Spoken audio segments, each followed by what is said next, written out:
Jurassic Park is such a masterpiece. It's one of the greatest films ever made. When Steven Spielberg kind of offers you the screenplay himself, I can't say no to my hero. It was an ideal situation for me.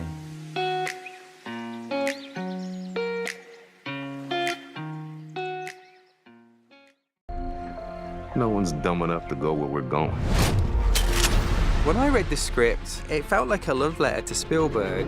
I've always wanted to shoot on film. I really wanted Jurassic World Rebirth to have that naturalistic, cinematic quality. Oh, not that thing!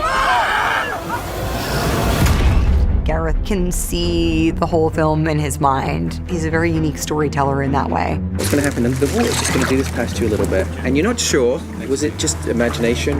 One thing about Gareth Edwards is his understanding of visual effects is second to none. There was no fear about how he was going to create these dinosaurs.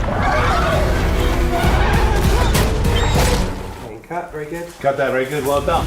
I was catching up with an old friend I hadn't spoke to for a long time because of the pandemic, and so it was going to be like a 2-hour phone call, and in the middle of it my phone went boop, and I looked and my girlfriend sent me a little link to a story saying Universal were looking for a director for Jurassic, which is, you know, one of my favourite movies. And so as I was still talking, I pretended to carry on the conversation, and I pressed copy, paste, and I sent it to my agent and wrote, "Is this stupid?" ?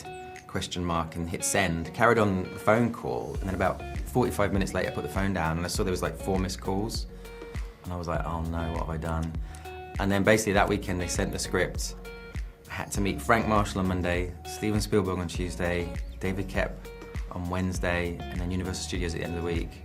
And by the weekend, it was all going, so it was a crazy fast turnaround, yeah. And at that moment, you already know how to do this, or what do you want to do with Rebirth? No, I hadn't. So basically, I read the script, and if I'm honest, I was secretly hoping the script was bad, because then it would be an easy thing to turn down, right? The problem is that Jurassic Park is such a masterpiece. Like, it's one of the greatest films ever made, and you feel like there's no way you can compete with that. Like, why even bother? And then the problem is when Steven Spielberg kind of offers you the screenplay himself, you get checkmated because you're like, I can't really, it feels wrong to do that kind of thing, but also I can't say no to my hero. And so you just sort of get in this weird place, and for the last year, I've tried to forget that this is a massive movie that's coming out and kind of made it as a very selfish film. You know, basically just did what I wanted the film to be, and then you just hope there's lots of people like you in the world that also like it, you know. And Scarlett Johansson is clearly the heart and the force of the film. So what was it like to working with her? Amazing. Like, she's had a really long, great career, and it's not an accident. She basically hasn't built a wall around her. Like, she has a normal life, and I think that allows her to interpret all these characters in a very relatable way. I think a lot of actors, they get success, and then all the barriers come up, and they don't really enter the world anymore. And Scarlett's been very good at navigating that, and I think that's why she's so relatable on screen. And she said that the movie feels like a love letter to Steven Spielberg's film. Yeah, there's a fine line between a love letter and just plagiarism. And sometimes I was like, am I just copying him? It's basically, when I read the script, each section of the film, I kind of view it a bit like a pizza. And every slice is like a mini movie, and like a little bit in the flavor of a, you know, Steven Spielberg film. And because Steven had, you know, developed the story with David Koepp, who wrote the original Jurassic Park, it felt like I had a license, you know what I mean? It's the ultimate playground for a director. Like, you can do a little bit of Raiders of the Lost Ark, you can do a bit of Jaws, you can obviously do Jurassic. It was like, it was an ideal situation for me. And the character keeps saying that nobody cares about dinosaur anymore in the film. But in real life, Jurassic has been loved around the world nearly 30 years.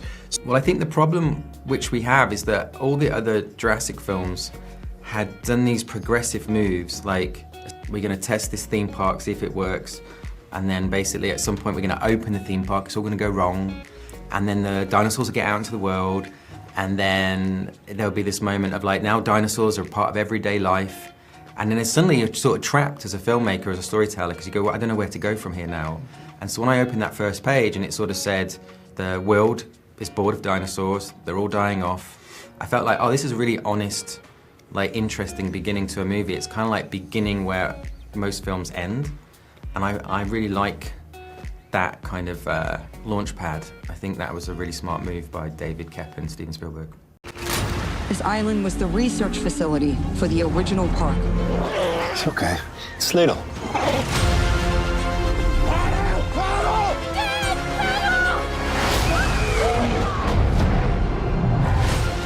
If we get this DNA, millions of lives are saved. Let's go!